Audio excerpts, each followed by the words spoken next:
Josh. Josh loves drumming. When he's not practicing, he's performing. And when he's not performing, he's practicing. Oh, and did we mention? Josh loves drumming. And that's why he chooses D-Bud. Hey Josh, show us your skills.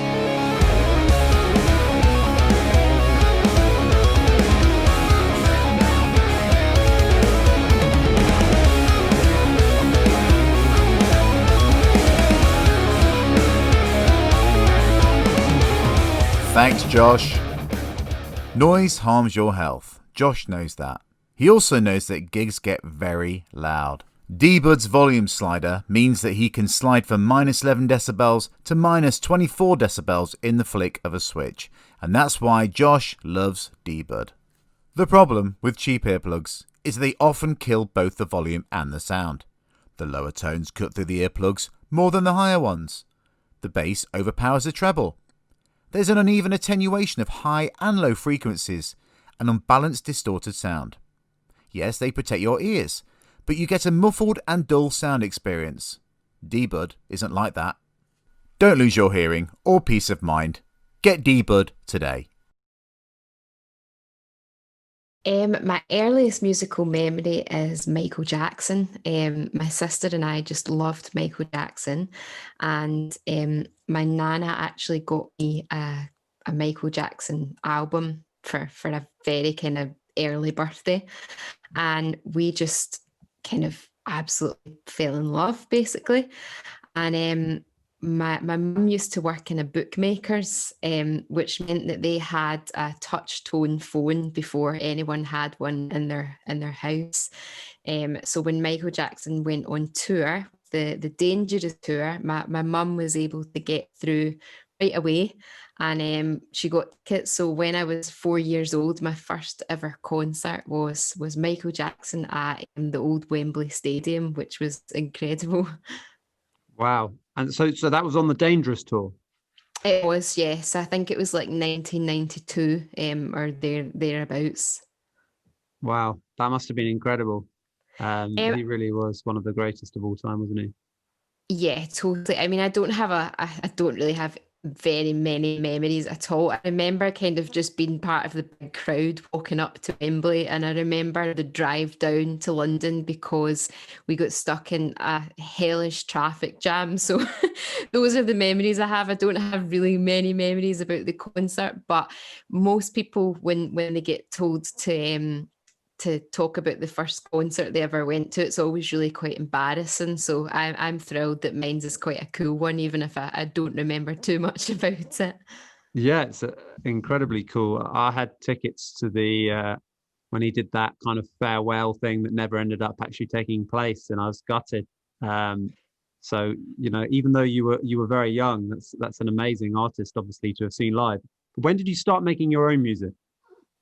I started making my own music when I was about 11 or 12. My sister, she had a keyboard, and I used to just love putting on all the little kind of pre-programmed tunes that it had, and you could just change the chord with one finger. And I started writing, like, to start with, it was just stupid little songs to make my sister laugh. And it just naturally progressed into just writing kind of little pop songs of my own, but just with that kind of really cheesy background beat of a keyboard. But it was when I was about 30, maybe, I had taught myself to play guitar. I'd started teaching myself to play, and I started writing my own songs that were more proper shortly afterwards. Wow. And when you started writing songs, did you kind of think, I want to do music professionally? Were you always ambitious right from the very start? I was always quite ambitious, but I was also very realistic that I kind of felt that there would be no way in hell that me a young girl from Bishopbriggs up in Glasgow would ever be able to sign a record deal or anything like that. So I was ambitious and I put a lot of time and effort into it, but I didn't ever really think that it would be my career. So I was always very focused on kind of doing my best at school and things like that. But I always had music in the background, but I didn't think that it would be something that I would do full time. And when did you start getting into gigs, kind of playing gigs like very regularly? Yeah, so when I was about, I think about 14, my high school had this yearly talent contest, so their own version of Stars in Their Eyes, which we'd done every year, the last day of term before the Christmas holidays. And for the first couple of years of my high school life, I'd watched it and felt very envious of all the people that took part. And this year I decided I was going to take part, but because so many people wanted to do it, you had to audition. So I auditioned in front of, it was like a bunch of teachers, music teachers, that kind of staff members that were on the panel. And I went up with my guitar and I sang a song called Hunter by Dido. And afterwards, the head of music in my school kind of came rushing over to me and was like, "You never told me you could sing." And it was just a really funny moment because I was so embarrassed. Like, it took everything to go up and do it. So I passed the audition stage, and then I got to take part in the concert along with about, I think, maybe 14, 15 other bands and artists, right from the very first year of school right to the pupils that were in last year. And I think I was about 14. I think I was in third year, so right in the middle. And I went up and done my song as Dido, and I just got such an amazing response. And then they get to the end, and everyone had to vote, and I ended up winning, and I had to go up and perform again, my kind of victory, my victory performance. And just doing that gave me the bug. So from that point, I decided that I wanted to play more gigs and things like that. So I was writing more and more of my own songs, but I also would do loads of cover versions. And I started going to little open mic nights that I shouldn't be in because it was in pubs and things like that. I used to just kind of sneak in and sit in a dark corner, and I always had quite a deep voice that kind of belied my age a little bit, so I never got caught. But from doing those open mic nights, I made some good contact with some kind of little promoters around Glasgow, and I started to do some little gigs that I got paid to do, which was amazing. So I used to get paid like £30 a time to go into coffee shops around Glasgow and just do a little 40-minute set in the background whilst people were sitting having their coffee. So that's when I started doing gigs properly. And you mentioned you would do your own songs and mix of covers. And what type of covers would you do? Oh, everything and anything, really. I used to love a song called Red Morning Light on the first Kings of Leon album. And I loved it because there's a bit at the end where he screams, and I loved to do that scream. And I was playing it on an acoustic guitar as well, and it was so unexpected. So I done things like that. I done a few REM covers. I used to do Mad World by Tears for Fears, like literally the most random eclectic mix. Coldplay, Ocean Colour Scene, Oasis, just a bit of everything, really. And obviously there's so much that goes into success when people manage to achieve it, and you grafted and put in the work and honed your songwriting craft before This Is the Life. But was there a kind of turning point or a lucky break for you on the road to making that debut album, which was, obviously such a phenomenal success? Yeah, as I was kind of getting on in my teenage years, I absolutely loved all the indie kind of pop rock scene. So I was an avid reader of the NME, and my bedroom was just like the Libertines and Razorlight and the Killers and whatever bands were about at that point. And that was just what I loved. So I would every kind of Wednesday, I think it was, Enemy came out, I would go and buy it and I would basically read it cover to cover. And this one time there was an advert. There was always loads of adverts in the back of it, but it was an advert that said, oh, we're looking for kind of songwriters, singers, performers to join our little production company. So I thought, you know what, I'll just send my demo away, like nothing to lose. So I sent this demo that I'd made in my bedroom on an 8-track. And I got a call asking if I'd come and audition in London. So at this point, it felt a bit weird because I didn't really know these people. I didn't know what the hell I was doing. But my mum and I went down. I'd done this audition, got on really well with the people there. And then the following week, I got a phone call saying, oh, we absolutely loved you. Could we come up and see a gig? So I came up and saw a gig. And that went really well. From there, I signed a production deal. And also I was managed by the same husband and wife who were there from the beginning. And they then ultimately got me a record deal with Universal the following year. So I signed with them when I was 17 and then got the record deal with Universal when I was 18. And I remember going around I was very lucky, like I got offers from all of the kind of big labels and I was wined and dined, which was just nuts. I was this young girl from Bishopbriggs and I was getting taken to all these posh London restaurants. It just felt bizarre. But I had all these great opportunities to meet so many amazing people. And the thing that just really stuck for me was all of them were so kind of shocked that this had came about because I'd sent a demo CD into an advert in a magazine. And it was just at that point, it was all MySpace and YouTube, and everybody that was coming through was discovered on MySpace. And for me to have just kind of done the old fashioned, I sent a demo away.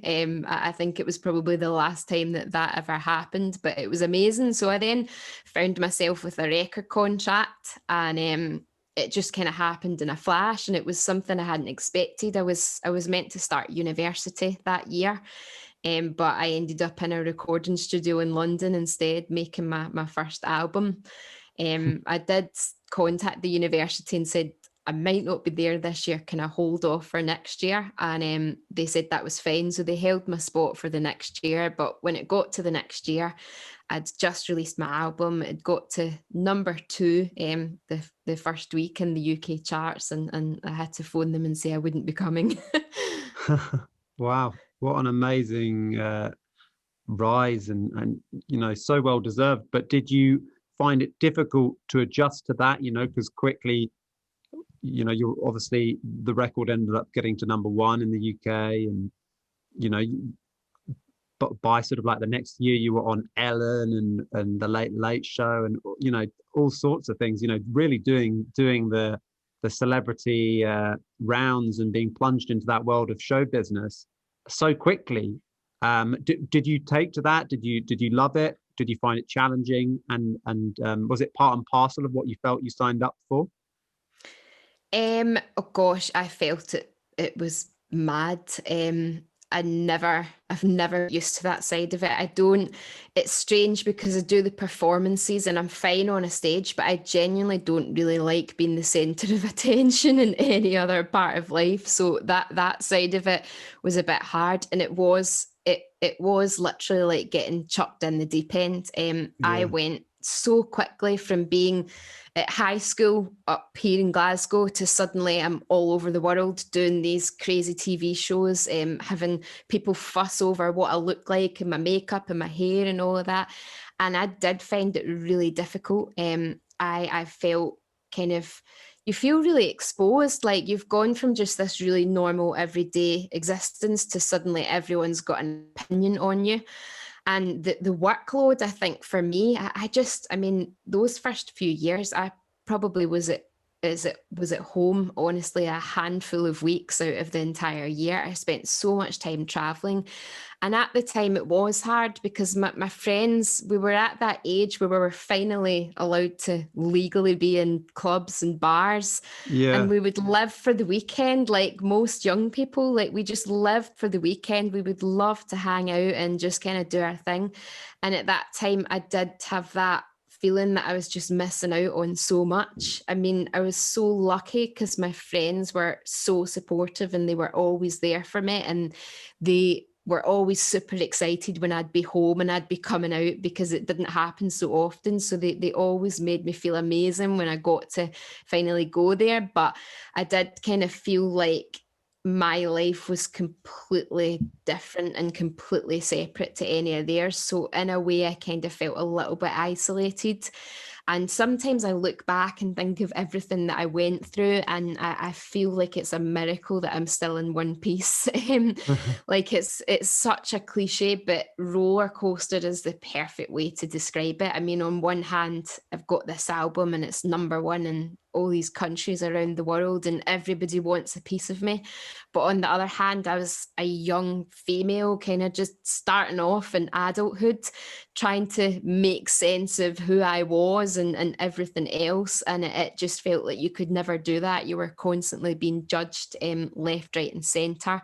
Yeah. And one day you get great news, then the next day you get crap news. And it just feels like it's constantly up and down, up and down. And sometimes that can be hard to adjust to, and I still find that difficult now. So I sometimes I look back and I feel so incredibly proud of myself that I was so young, releasing an album at 19, and I still managed to kind of deal with everything that was thrown at me.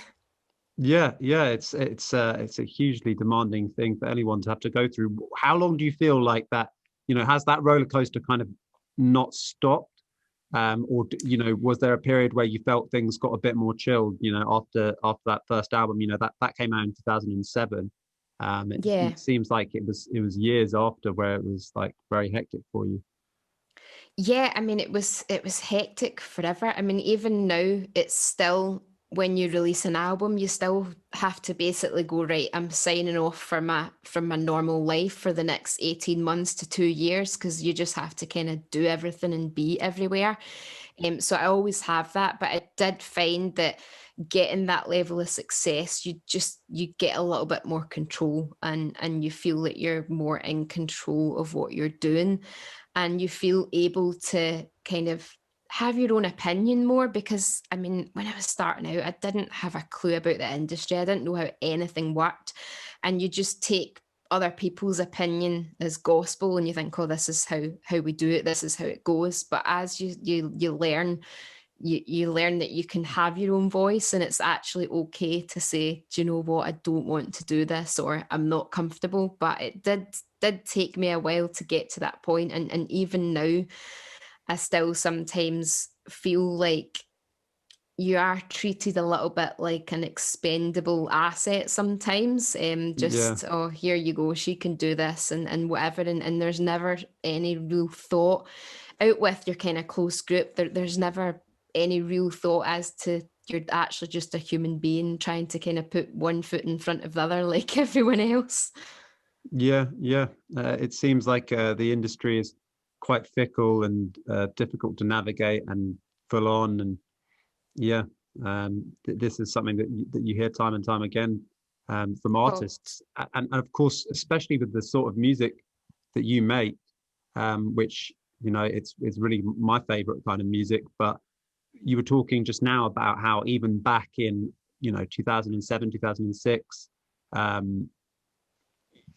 Whenever the precise year was that you sent that demo CD, maybe it was 2005, but through NME, um, I feel like back then even it was, rock and roll was more alive than it is now. um, and music with instruments and kind of organic music in that sense was more alive and well in like the charts, in mainstream pop culture and stuff. Obviously there's still amazing music being made now, but as an example of what I'm saying, like NME's no longer in print. How do you feel about that kind of cultural shift of the mainstream away from rock and roll? I find it really sad, actually. I think that where we are right now, music has kind of become disposable for a lot of people.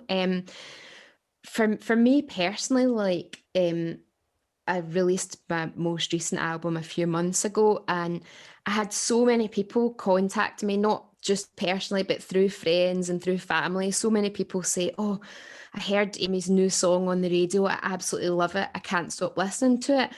And then that was it. They didn't then go and listen to the album, which to me is just insane. Like, to me, I hear a song I love, the first thing I want to do is go and listen to the full album, and I get excited to do so. But Yeah, it feels like with streaming and everything else, we've come into this world where one song, and even now, like you get your statistics with the streaming, there's people that will just listen to one song of mine and they don't ever listen to anything else, and you get like the emails through and it's like, oh, you've had 50 people that have listened to this one song 100 times in the past week, and you're like, what the hell? Like, to me, that's just, it's mental. And I think that's probably the downside of streaming, that it's just made it about one song, and it kind of feels like people don't have the respect for albums anymore, and it's just yeah, about, oh, I'll just chuck this song out, and it's like people just want music constantly. And it's like we've forgotten that you need to kind of experience things in life, particularly as, from my point of view as a songwriter, I couldn't just write an album out of nothing. Like, I'd have to have experience to draw on. I'd have to have things that I want to write about and things that feel important and feel meaningful, rather than just chucking out a song and putting an electronic beat behind it. It feels like we've kind of got to a point where music isn't as valued as it was. And when those days when I was young, I mean, they were great, reading them in NME and Q magazine and everything about the bands. mm, You would listen to the stories that these bands would tell about making the record, like the long writing process and getting in a studio, and it maybe not working with one producer, so they had to try something else. And you realize that making an album is a really big thing, and it takes a lot of time, it takes a lot of effort, it takes a lot of people. But I think now we're at this point where people just think, all right, well, I've got a laptop, I'll chuck this song out. And mm, sometimes I think that just loses the magic of it, especially from my point of view. Even myself, like, I've had comments on social media from people recently saying, oh, we need new music. And it's like, I put an album out on the yeah, 30th of October. You've literally had it for 2 months.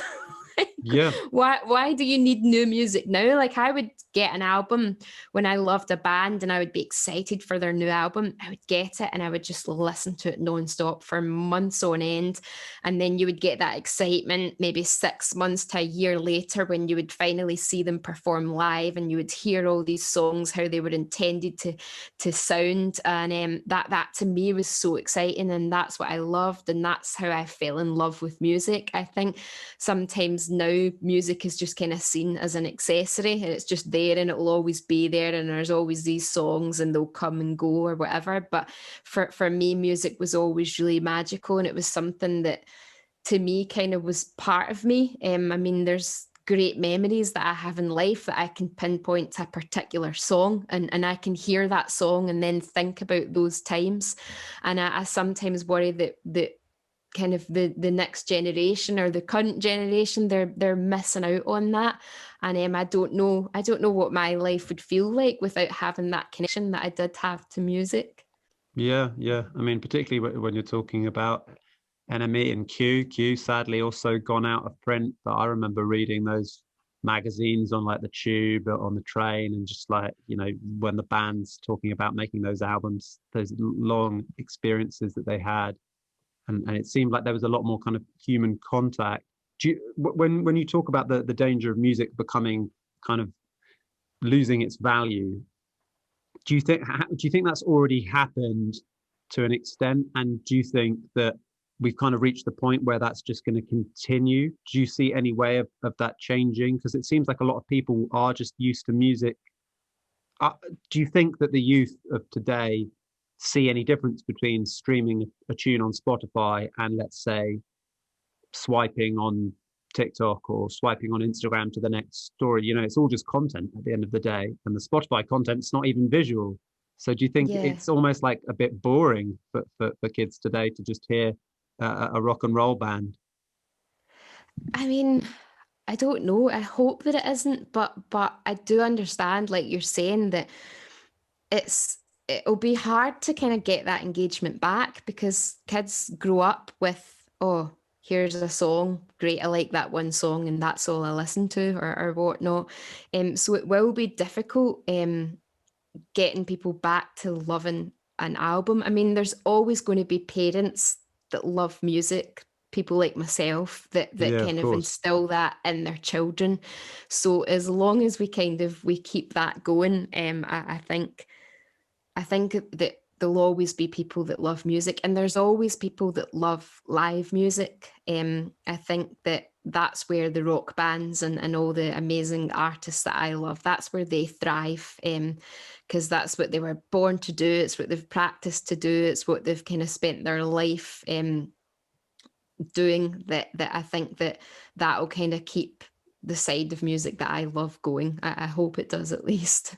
Yeah, yeah, and there's always the possibility as well that it goes back into the mainstream because people have just kind of decided we've had enough of living virtually. You know, hopefully when this pandemic ends as well, there's going to be a huge reaction from everybody who's had to spend all this time cooped up indoors looking at screens, and things like, you know, rock and roll, live music, proper musicians will seem, you know, even more appealing. But so the human demands, you had your kind of recording process interrupted by the pandemic. How far through the recording of the album were you when you had to kind of put it on pause for a bit? We were about 40% through. I had planned to record 10 songs out of the demos that I had. So we'd done 4, and we had 6 to finish. And it was very strange. One, you just worry about your creativity. Like if you're just stopping right in the middle of being in that flow, you worry if you'll be able to find that again. And then also the worries of what the hell was going on. We were in this crazy situation that none of us had experienced before. But when I was able to get back to the studio, after the kind of the first day or so of being a little bit nervous at being out the house for the first time in 3-4 months, I just instantly felt so much better. I felt like I had a purpose again. I felt like I had something to focus on. And just being with the musicians and my producer, Jim, again, because I'd made such great connections with all of them, that we just felt like a proper team, that we're all kind of doing our bit for the greater good. And I felt really grateful that I was able to get back to making music, just having such a long hiatus from it and just being constantly bombarded with bad news about the Yeah. state of the world. It was nice to just have that escape, and I felt lucky that I was able to do that and that I had a kind of album to finish. And did the situation that, you know, everyone found themselves in, the pandemic, did that change the content of your album at all, or had already all the songs been written and planned? All the songs had already been written, but I do have this habit of writing songs that are about one subject but could probably lend themselves to anything. So there's so many songs on there, and people have like You asked me, "Oh, wonder. did you write that? Did you write that Yeah. about this?" And I'm like, "Actually, I didn't." But it's like you can kind of twist it, twist it into whatever. So I think I was probably grateful that I had all of the songs there, because I have found it quite uninspiring being in these kind Mm, of constant lockdowns. I mean, in Glasgow, I think we're on to like lockdown number 4 here. So it's just like, it's, to me, I need to have those experiences. I get inspired by being with my friends and experiencing things and travel and life and everything else. So yeah. I'm a bit reluctant to sit and write songs, because I do feel that when we're finally out of this, nobody's going to want to be reminded of it. So I am somewhat dreading all the lockdown albums that are going to start dropping in the next year or so, because I'm like, I do not want reminded of that time that we were all stuck in our house for a year, 2 years, whatever it may be. Yeah, yeah. I mean, sometimes I've spoken to people and I've kind of asked them, have you found it difficult? And actually, someone I was talking to the other day said, oh, if anyone's finding it difficult to write music during this pandemic, they should question whether they should be a musician at all. And I thought I mean, I said to them at the time, I'm not sure that's the case. Like, if Stevie Wonder said to you, yeah, I've been having a hard time like writing during the pandemic, you wouldn't turn around to him and say like, Stevie, you should probably consider whether you're going to be a musician or not, mate. It just seems like a redundant point. And what you're saying is so true about you need to be out and about and having experiences. And I mean, how obviously you've made the album, so you would have spent a long time making music and getting back to creativity, which must have been so helpful during these difficult times. But now that process is over with. Are you spending a lot of time making music and practicing, or are you finding that quite difficult? I'm not. It's bad, but I've just kind of become a little bit scunnered with everything. Like, if I'm honest, it's a Scottish word for just fed up. And it's hard to get motivated, I think, because I just don't know where the end is. I don't know when I'll be able to finally perform live. Like, we just have no answers. Like, I've seen today that Glastonbury has been cancelled again. And I think for me, I don't want to go down that road of just here's music, chuck it out, because that's the road that I don't like. I like music to mean stuff. I like the songs to have depth to them, and I like to write about stuff that matters to me. And I think if I just start chucking songs out all the time, then it just kind of furthers that the end of the album and the end of music. So I Yeah, kind of don't want to. But I think also with me personally, the way that it's always been, it's like a whirlwind. You kind of write these songs, you make the album, then you kind of work for 2 years solid on it. And I've always felt like I needed a break from it. And having made this album in amongst this pandemic and done everything to get it perfect, and then trying to release it and just kind of having bad news after bad news has just meant it's just a kind of swamp, basically. I kind of feel like for my own head and my own sanity, I need to remove myself a little bit for a while, yeah, because sometimes with the industry, it can just get you down. Like, you write what you think is a great record, and you get loads of feedback, people saying this is a great record, but sometimes you kind of still don't get that support and you feel like you're banging your head against a brick wall, and it can get kind of just leave you a bit fed up. So I know for me, I always need to take a bit of a break from it. So right now, I mean, I've been doing loads of promo of over course. Zoom. Obviously, I've been doing loads. So I'm kind of consumed with that right now. And I want to kind of have a bit of hope to think that maybe in the summer or whatnot, we can start to get life back. And at that point, hopefully do live gigs. Yeah, And then that's me back in my kind of comfort zone, the place that I love, the place that I find most inspiring, being with my band. And then I'll think about it. I'll think about it after that, probably. yeah, yeah. Just getting back to playing live is so important, because you had some dates in support of, or have. What's the current situation? Do you still have dates scheduled from end of April, but obviously pretty worried about them going ahead now? Yeah, so we always decided that we would leave it until the last possible minute. So myself, my manager, we need about 3 months to do all the organizational side of it before a tour. So that basically takes us up to the end of this month. And it looks like we'll probably have to push them back, but just everything's been so completely unpredictable that we're like, we'll wait until the last possible Yeah, moment to yeah, see what happens. Like, but it doesn't look like those dates will work at this point. But I mean, you never know. So you just have to cross your fingers. But I'm hopeful that they'll happen at some point this year, but it might not be until the autumn or the winter. Yeah, well, I mean, keeping fingers crossed that you're able to get back out there, and same for all musicians, because it's so difficult. What did you make of the recent?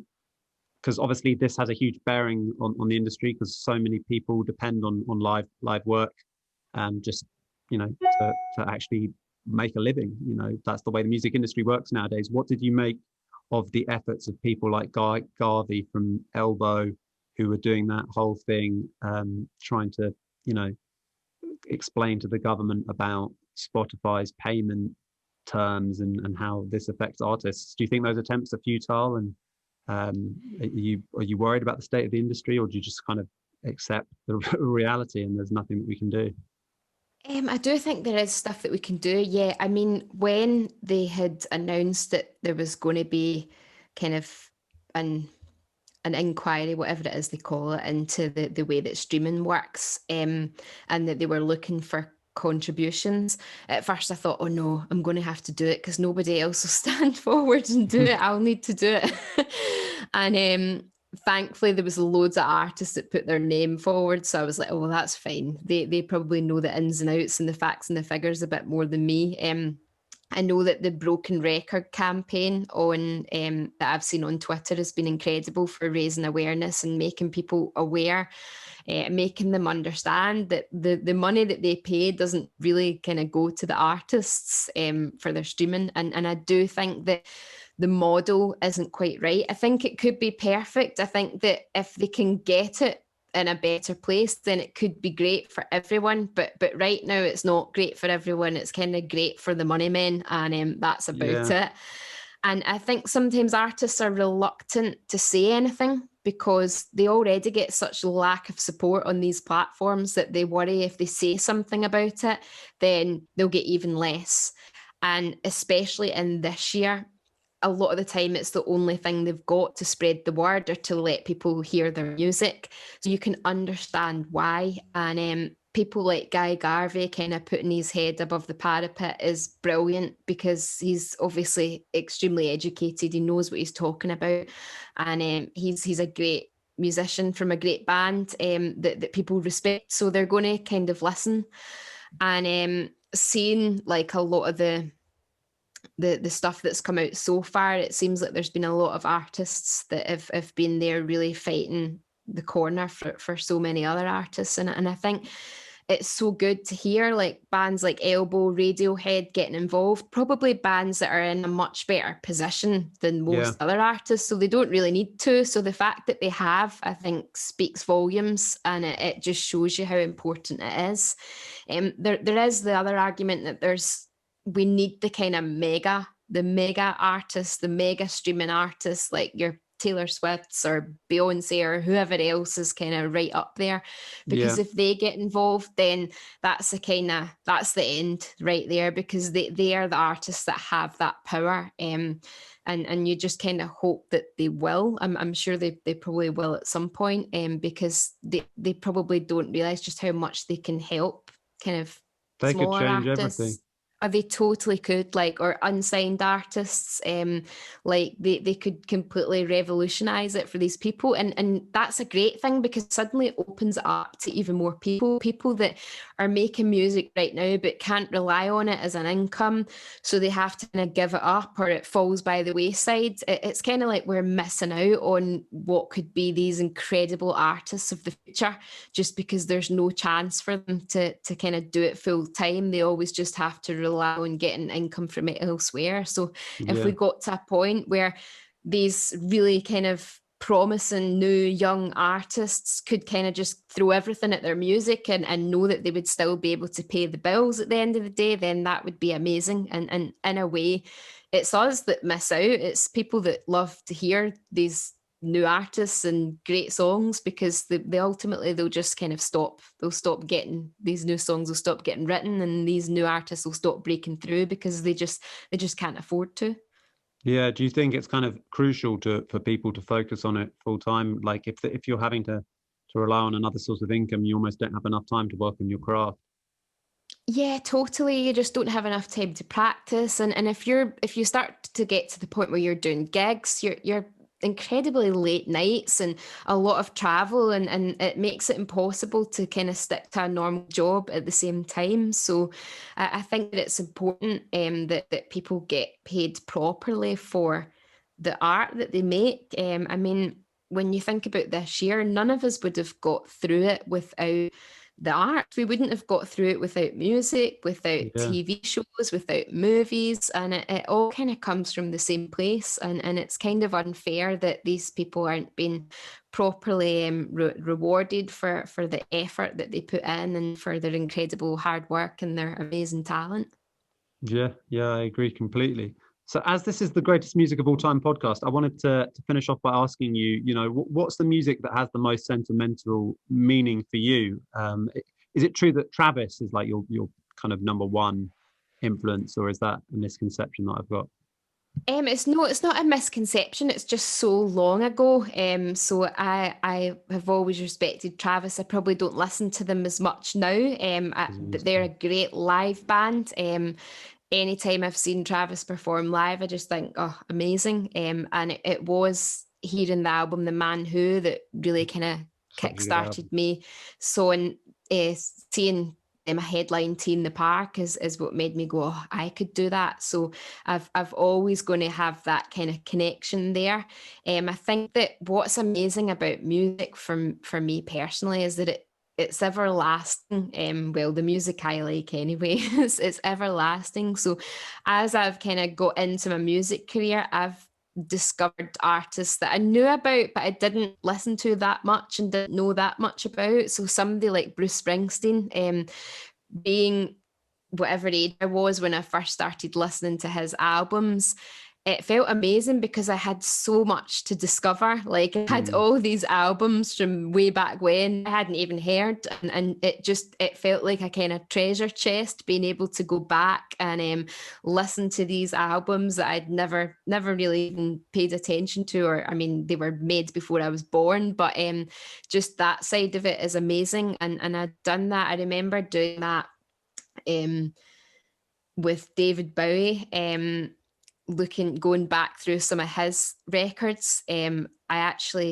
was in my bedroom at home because I had the flu years and years ago. I was probably only like 16 or 17, and I had the flu and I was literally bedridden, and all I'd done was just listen to all these old David Bowie records. And I ended up getting my guitar and writing a song called The Barrowland Ballroom, which is about the bar as the venue in Glasgow.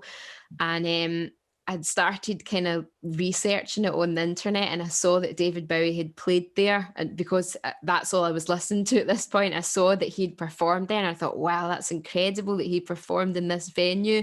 And I managed to get a lyric in there in the kind of the middle eight of the song, that was just I wish that I saw Bowie playing on that stage. And that's what's great about discovering all this music for me. It kind of makes you think about your own music at the same time. And I am aware that it's meant to be David Bowie, but being Glaswegian, we all just want to say Bowie. Yeah. So apologies But, that I know but I'm saying it wrong, but Bowie is just the way that I would pronounce that no, surname. I don't know. I don't know whether there's a set. There's definitely not a set Oh, one. really? People always say it differently, and that's a great track from it's on your first album, isn't it? Yes, it is. Yeah. Yeah. Yeah, those are some amazing artists, and yeah, I always find myself looking back as well. Amy, thank you so much for coming on the Greatest Music of All Time podcast. I really appreciate it, and I'd encourage all my listeners to check out your new album, The Human Demands. And I hope you're able to play the gigs ASAP, and that you managed to stay sane during lockdown number 4. Oh, thank you very much. You too. If you're enjoying the Greatest Music of All Time podcast, you can keep up to date with all of our latest episodes for free by subscribing. If you're watching on YouTube, the subscribe button is located at the top of the Tom Cridland YouTube page. It's also at the bottom right of any video that you watch on YouTube. If you're listening on an audio platform, such as Spotify or Apple Podcasts, you can subscribe at the top of the page.